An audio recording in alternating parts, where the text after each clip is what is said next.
Ethnobotany to me is you've got contemporary and paleo or historical, prehistoric ethnobotany, looking at foodways. It's like preserving language.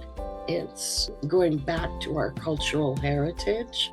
And each of us can dig into sort of grandma's cuisine, mom's pumpkin pie recipes, and how these things were done, where they came from, and that's all really important. I love everybody's individual diversity, honor everyone's origin stories. Being able to relate back to our own ancestors, no matter who or where, I think is really important.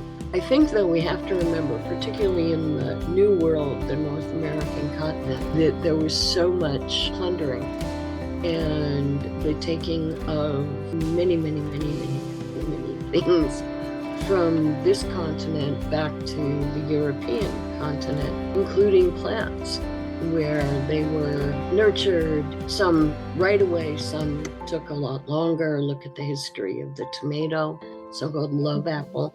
I mean, now we can't imagine Italian pizza without tomato sauce. But tomatoes, of course, are a product of the New World, new to Europeans, not new to people who live here, first peoples.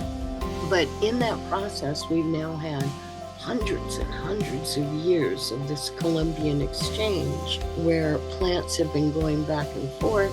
The originals come to Europe, Europeans tinker. Not that first peoples weren't also doing any kind of hybridizing, specialization, selecting for the most vibrant, dense, highly productive plants that they had growing, thereby constantly improving their yields and their crops. What is considered a native may or may not be. What is considered an import may just be a tinkered, hybridized native that is returning to our continent.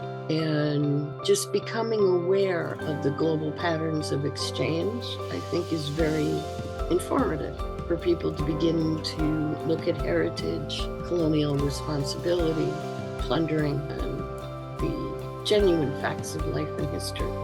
How do we do that? We eat. We all eat. So every time we eat, if we look at what we're eating, where did it come from? How did it get here? Who grew it? Again, you're talking about the contemporary farmers, growers, producers, all that heritage that has come. So you have your heirloom plants and open pollinated that come with more personalized stories. But then there's that whole branch of heritage plants that have gone back and forth through the continents, and we should look at and recognize those too. But ethnobotany, to me, is contemporary. We need to feast more. We need to celebrate our food and each other and be more engaged and involved, I think. More self-aware.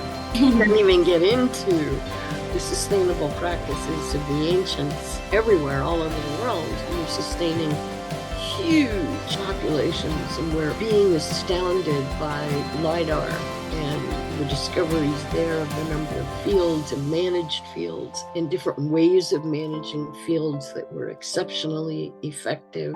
So we see these LIDAR maps and we are astounded at the volumes, humongous numbers of people who were actually living in these different kinds of environments and fed pretty well, for the most part, for thousands of years.